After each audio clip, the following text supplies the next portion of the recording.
Je m'appelle Aurélie, j'ai 40 ans et je suis directrice artistique à Lyon. Aujourd'hui, je vais partager avec vous une histoire qui a profondément impacté ma vie ainsi que celle de ma famille. Tout a commencé lors de nos réunions familiales, des moments que je chérissais profondément. C'est là que j'ai rencontré Julien, le frère de mon époux, Paul.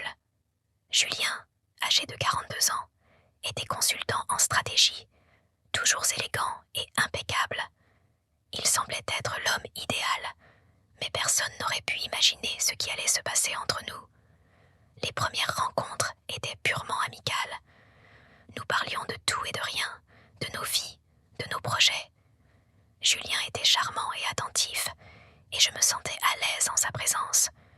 Nous échangions des anecdotes, des souvenirs d'enfance, et nos conversations étaient légères.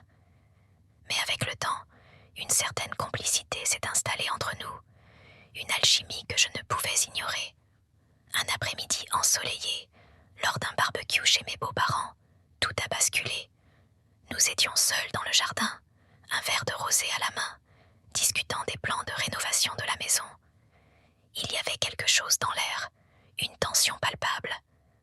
Nos regards se croisaient plus souvent, nos sourires devenaient plus langoureux. Puis, Julien a effleuré ma main. Ce simple contact m'a fait frissonner. J'ai été surprise, mais je n'ai pas retiré ma main. C'était comme si le monde autour de nous avait disparu, laissant place à ce moment suspendu. Les semaines suivantes furent un tourbillon de messages, d'appels et de rencontres furtives. Nous trouvions des excuses pour nous voir, prétextant des réunions familiales ou des événements professionnels. Chaque rencontre était un mélange d'excitation et de culpabilité.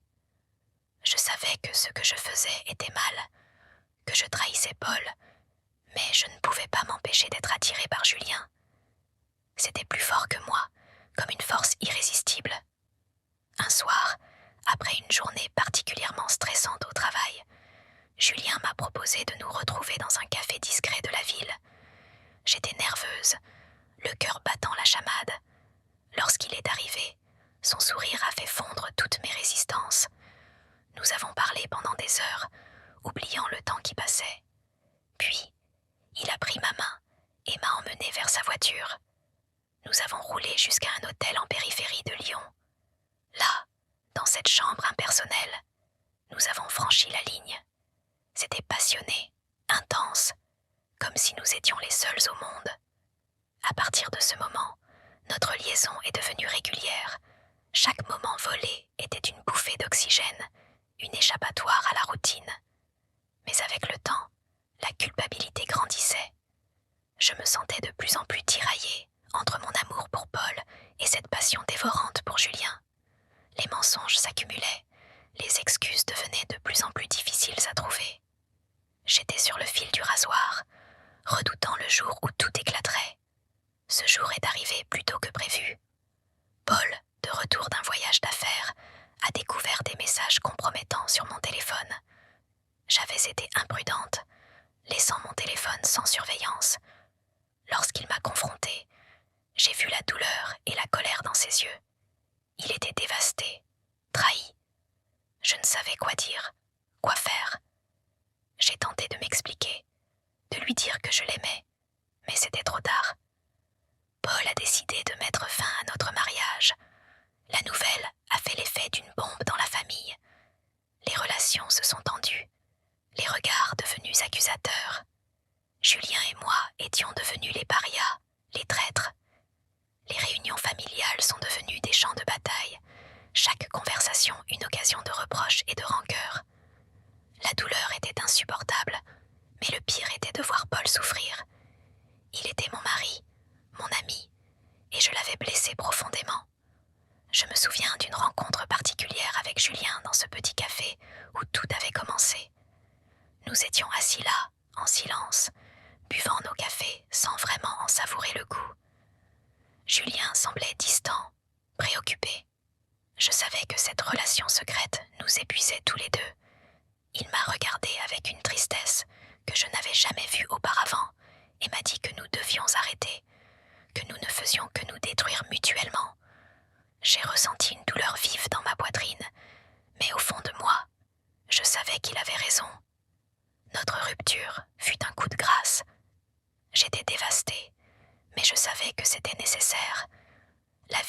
son cours, mais rien n'était plus comme avant.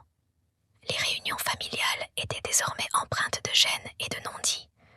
Paul et moi avons finalisé notre divorce et il est parti vivre à Paris pour recommencer à zéro. Julien, quant à lui, a quitté Lyon pour un poste à l'étranger. La famille, autrefois si unie, était maintenant fracturée, dispersée. Avec le temps, j'ai tenté de me reconstruire. J'ai plongé dans mon travail, cherchant à noyer ma peine dans des projets ambitieux. Mes collègues, ignorant de la tempête intérieure que je traversais, me félicitaient pour mon dévouement et mon professionnalisme. Mais chaque soir, en rentrant chez moi, le vide et la solitude me rappelaient l'étendue des dégâts. J'ai consulté un thérapeute, cherchant des réponses et un moyen de guérir. Il m'a aidé à comprendre les raisons profondes de mes actions, mes insécurités, mes besoins non comblés. Ce chemin de guérison a été long et ardu, mais il m'a permis de retrouver un semblant de paix intérieure. Je me souviens d'une nuit où je n'arrivais pas à dormir. Je me suis levée, pris un verre de vin et suis sortie sur le balcon. La lune brillait haut dans le ciel, baignant Lyon d'une lumière argentée. Je me suis assise là, réfléchissant à tout ce qui s'était passé. Sans trop savoir pourquoi, j'ai composé le numéro de Paul. À ma grande surprise, il a répondu. Nous avons parlé pendant des heures, de tout et de rien, mais surtout de nous. Ce fut une conversation cathartique, pleine de larmes, de regrets, mais aussi d'acceptation et de pardon. Aujourd'hui, Paul et moi avons une relation cordiale. Nous ne sommes plus ensemble, mais nous avons trouvé un terrain d'entente, une sorte de paix fragile. Julien et moi ne sommes plus en contact, mais je garde en moi les souvenirs de notre histoire, aussi tumultueuse et destructrice qu'elle ait pu être. J'ai appris à accepter mes erreurs, à comprendre mes faiblesses et à grandir à partir de ces expériences. Un jour, j'ai reçu un message de Julien. Il était revenu en France pour une conférence et voulait me voir. Mon cœur s'est serré à l'idée de le revoir. Nous nous sommes retrouvés dans ce même café où notre histoire avait commencé. Le temps avait passé, mais la tension entre nous était toujours palpable.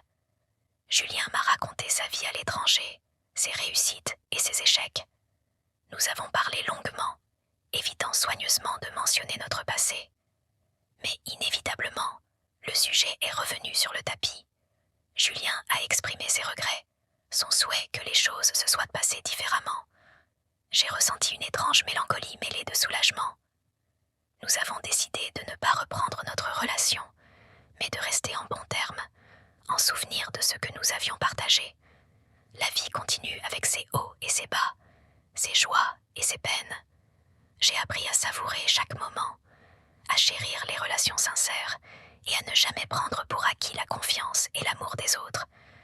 Cette expérience m'a transformée, m'a rendue plus forte, plus résiliente.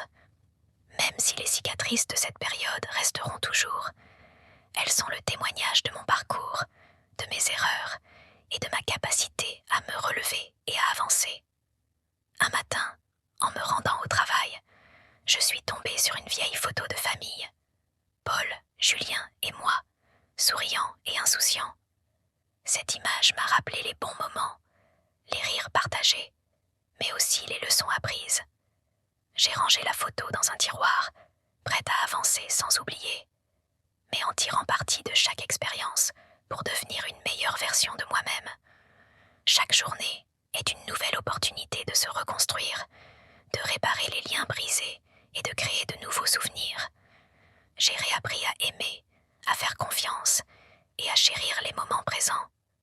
J'ai rencontré quelqu'un, un homme patient et compréhensif, qui connaît mon passé et m'accepte tel que je suis.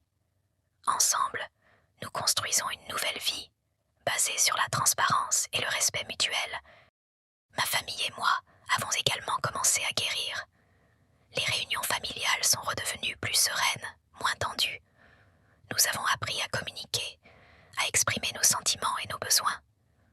Le chemin est encore long, mais chaque pas nous rapproche un peu plus de la paix et de la réconciliation. Je me souviens d'une réunion de famille particulièrement difficile, peu après que Paul et moi avons annoncé notre divorce.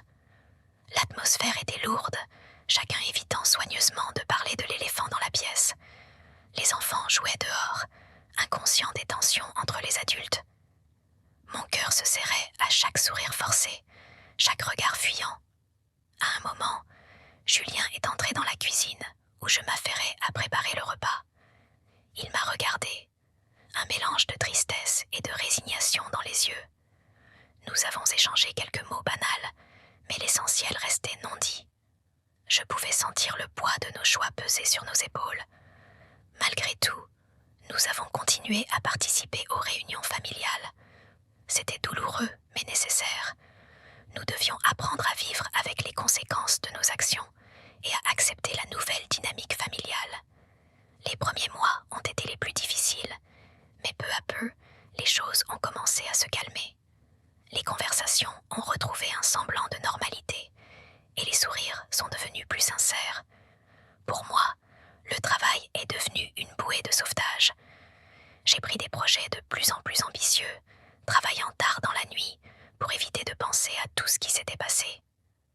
Mon cabinet d'architecture a prospéré et j'ai commencé à recevoir des accolades et des reconnaissances dans mon domaine.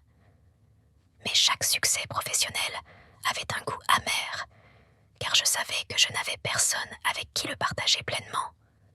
La thérapie m'a aidé à traverser ces moments difficiles. Mon thérapeute m'a poussé à affronter mes démons, à comprendre les raisons profondes de mes choix. J'ai exploré mon enfance, mes relations passées et les insécurités qui avaient façonné mes décisions. Ce fut un voyage douloureux mais éclairant. J'ai appris à m'accepter, à me pardonner et à comprendre que nous sommes tous des êtres imparfaits, capables de faire des erreurs. Paul a également cherché de l'aide. Il a rejoint un groupe de soutien pour personnes divorcées et y a trouvé une communauté de gens qui comprenaient sa douleur. Nous avons fini par trouver un moyen de coexister, de nous parler sans amertume. Paul a refait sa vie à Paris et a rencontré quelqu'un. Je me suis réjouie pour lui, car je savais combien il méritait d'être heureux. Julien et moi avons continué à échanger des messages de temps en temps. Nos conversations étaient amicales, mais teintées de nostalgie. Il m'a raconté ses voyages, ses nouvelles rencontres, et j'ai fait de même. Nous avons évité de parler de l'avenir, préférant nous concentrer sur le présent. Ces échanges m'ont aidé à tourner la page et à accepter que notre histoire faisait partie du passé.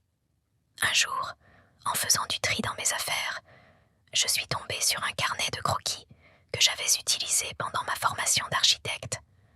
En le feuilletant, j'ai retrouvé des dessins de Paul et Julien, des moments capturés sur le vif, des sourires et des rires.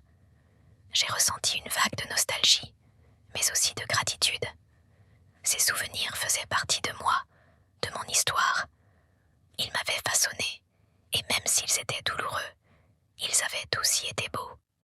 Avec le temps, j'ai appris à me concentrer sur les aspects positifs de ma vie. J'ai renforcé mes amitiés, renoué avec des amis que j'avais perdus de vue, et découvert de nouvelles passions comme la peinture et la randonnée. Chaque nouvelle activité était une occasion de me redécouvrir, de me réinventer. Ma relation avec Paul a également évolué. Nous avons commencé à nous voir plus régulièrement, à discuter de nos vies respectives. Il m'a parlé de sa nouvelle compagne, de ses projets à Paris, et j'ai partagé mes succès professionnels et mes nouvelles passions. Peu à peu, nous avons reconstruit une amitié basée sur le respect et la compréhension mutuelle. La famille a également trouvé un nouvel équilibre. Les réunions sont redevenues plus joyeuses. Les rires ont repris leur place. Nous avons appris à ne pas laisser le passé définir nos relations, à aller de l'avant sans oublier, mais en apprenant de nos erreurs. Un événement particulier a marqué ce renouveau, l'anniversaire de mariage des parents de Paul et Julien. Toute la famille était réunie et l'ambiance était festive. Les enfants courèrent partout, les adultes discutaient et riaient. À un moment donné, Paul a pris la parole pour remercier tout le monde d'être là. Il a parlé de l'importance de la famille, de l'amour et du pardon. Ces mots ont résonné en moi et j'ai senti une vague d'émotion m'envahir. Après son discours, je suis allée le voir pour le remercier. Nous avons échangé un long regard plein de compréhension et de respect. C'était un moment de réconciliation et de reconnaissance mutuelle. Nous savions que notre histoire avait été difficile, mais que nous en étions sortis plus changé. Nous avons continué à échanger des nouvelles de temps en temps, mais nos vies ont pris des directions différentes. Je garde de lui un souvenir tendre, une reconnaissance pour ce qu'il m'a apporté, même si notre relation a été tumultueuse. La vie continue, et chaque jour est une nouvelle opportunité de grandir, d'apprendre et d'aimer. J'ai appris à savourer les petits moments de bonheur, à ne pas me laisser submerger par le passé. J'ai découvert une force intérieure que je ne soupçonnais pas, une résilience qui m'a permis de surmonter les épreuves. Aujourd'hui, je suis en paix avec moi-même. J'ai fait des erreurs, mais elles m'ont permis de mieux me connaître, de comprendre mes besoins et mes désirs. J'ai appris à être honnête avec moi-même et avec les autres, à ne pas fuir mes responsabilités. Cette histoire est la mienne, celle d'une femme qui a succombé à la tentation, qui a trahi la confiance de ceux qu'elle aimait. Une histoire d'infidélité, de culpabilité et de conséquences. Une histoire rocambolesque qui, malgré tout, m'a appris à mieux me connaître, à comprendre les failles de mon cœur et les complexités des relations humaines. J'espère que mon témoignage pourra aider d'autres personnes à éviter les mêmes erreurs, à chercher des solutions avant qu'il ne soit trop tard. La route a été longue et semée d'embûches, mais chaque étape m'a rapproché de la personne que je suis aujourd'hui. Une femme plus forte, plus sage, prête à affronter l'avenir avec confiance et détermination. Les cicatrices de cette période resteront toujours, mais elles sont le témoignage de mon parcours, de mes erreurs et de ma capacité à me relever et à avancer. J'ai appris à me pardonner, à pardonner aux autres et à voir la beauté dans chaque moment, même les plus difficiles. Cette histoire fait partie de moi et je l'accepte pleinement. Je suis prête à écrire de nouveaux chapitres, à vivre de nouvelles aventures et à continuer de grandir et d'apprendre. Je n'oublierai jamais ce jour qui a changé ma vie pour toujours. C'était un matin comme les autres. Je me suis réveillée à côté de mon époux, Samuel. Je l'ai embrassé tendrement avant de me diriger vers la cuisine pour préparer le petit déjeuner. Alors que j'attendais que le café soit prêt, je me suis souvenu que ma sœur, Claire, m'avait envoyé une recette par email. J'ai cherché mon téléphone portable dans toute la maison sans succès. En voyant le téléphone de Samuel sur la table de la salle à manger, j'ai décidé de consulter mon courrier depuis son appareil, pensant que tout irait bien. Je ne m'imaginais pas ce que j'allais découvrir en ouvrant sa boîte de réception. Un courriel a attiré mon attention. L'objet était mis à jour de New York et l'expéditeur était Laurent, l'un des meilleurs amis de Samuel. Mon cœur s'est emballé et mon estomac s'est noué. Les mains tremblantes, j'ai ouvert le message. Ce que j'ai vu m'a laissé de glace. C'était un compte détaillé des conquêtes de Samuel, avec les noms des femmes, les dates et les lieux. J'ai senti mon monde s'écrouler. Je n'arrivais pas à croire que l'homme avec qui j'avais partagé les 5 dernières années de ma vie, avec qui j'avais construit tant de rêves et de projets, m'avait trahi de cette manière. Les larmes ont commencé à couler. Chaque ligne de ce courriel était un coup de poignard dans mon cœur. J'ai compris que tout notre mariage n'avait été qu'un simulacre, un mensonge soigneusement élaboré pour nourrir l'ego de Samuel et rivaliser avec ses amis. Je me suis sentie humiliée, trompée et complètement brisée. Comment avait-il pu me faire ça? Comment avait-il pu jouer avec mes sentiments de cette manière? À ce moment-là, j'ai entendu la porte de la chambre s'ouvrir. Samuel est entré dans la cuisine avec son habituel sourire insouciant. Il m'a regardée et a remarqué mes larmes. « Que se passe-t-il, mon amour ?» demanda-t-il en s'approchant de moi. Je n'ai pas pu parler. Je lui ai simplement montré son téléphone avec la messagerie ouverte. Son visage est devenu pâle lorsqu'il a réalisé ce que je venais de découvrir. Il a essayé de s'expliquer, me disant que ce n'était qu'un jeu stupide et que cela ne signifiait rien, mais je ne pouvais plus le croire. J'avais vu la vérité de mes propres yeux. Ce jour-là, ma vie de couple parfaite a volé en éclats. J'ai dû faire face à la douloureuse réalité. L'homme que j'aimais m'avait trahi de la pire manière possible. Je savais que rien ne serait plus jamais comme avant, que je devrais faire des choix difficiles. Mais à ce moment-là, tout ce que je pouvais faire, c'était pleurer, crier et essayer de comprendre comment j'avais pu être aussi aveugle. La vérité cachée avait éclaté au grand jour, et je devais maintenant en assumer les conséquences. Après avoir découvert la vérité déchirante dans l'email de Samuel, j'ai senti mon monde s'effondrer. Je n'arrivais pas à croire que l'homme avec qui j'avais partagé tant de moments heureux, tant de rêves et de projets, m'avait trahi de cette manière. Je me suis sentie trompée, humiliée et complètement anéantie. Comment avait-il pu me faire ça? Comment avait-il pu jouer avec mes sentiments comme ça? Ce soir-là, j'ai attendu que Samuel rentre à la maison. Chaque minute semblait une éternité, car mon esprit tournait en rond, essayant de trouver une explication, une raison à son comportement. Quand j'ai enfin entendu la clé dans la serrure, mon cœur s'est emballé. Samuel est entré dans la pièce avec son habituel sourire insouciant, comme si rien ne s'était passé. Le voir ainsi, inconscient de la douleur qu'il m'avait causée, n'a fait qu'attiser la colère qui montait en moi. Je me suis approchée de lui, téléphone portable à la main, pour lui montrer l'email que j'avais découvert.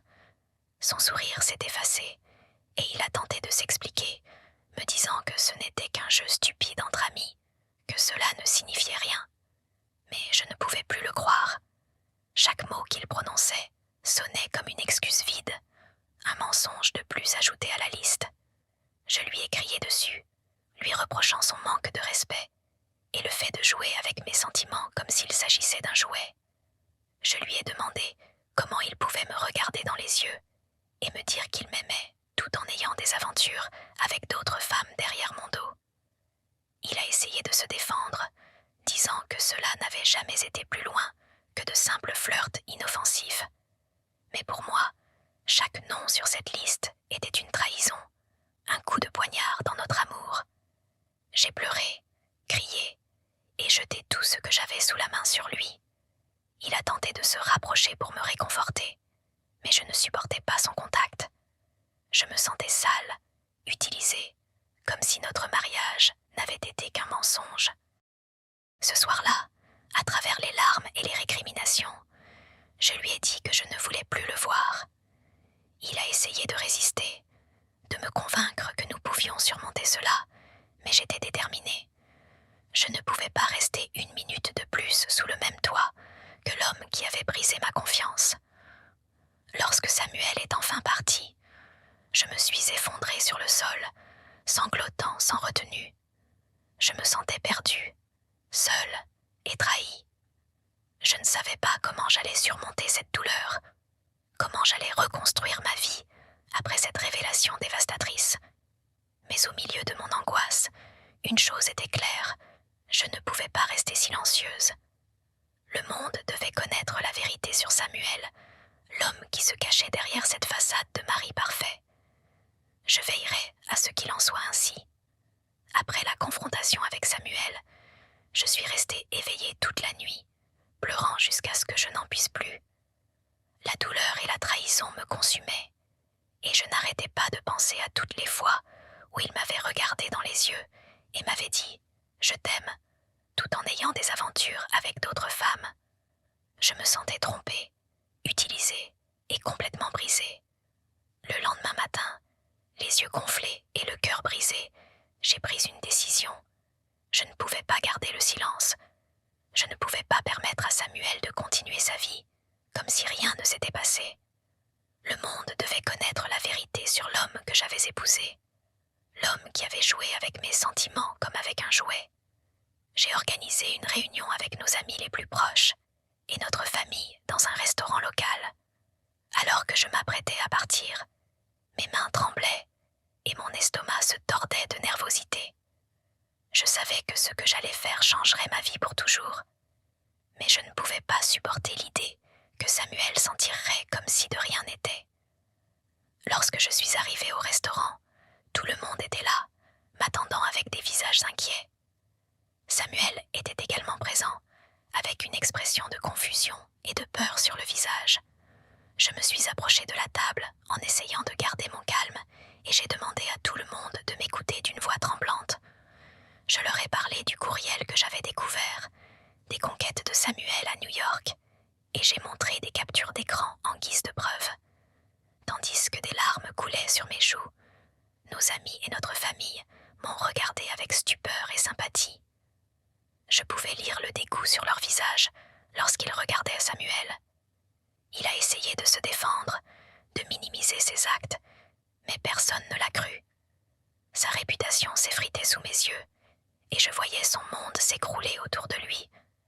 À ce moment-là, j'ai éprouvé une certaine satisfaction à voir sa façade voler en éclats, mais le vide dans mon cœur est resté. Après la confrontation publique, je me suis excusée et j'ai quitté le restaurant, incapable de supporter une minute de plus en présence de Samuel. J'ai marché dans les rues sans but précis, ressentant un mélange de soulagement et de douleur. Je savais que j'avais fait ce qu'il fallait en dénonçant ces mensonges, mais le poids de la trahison m'écrasait encore. Arrivé chez moi, je me suis effondrée sur le canapé, épuisée émotionnellement et physiquement en fixant le plafond.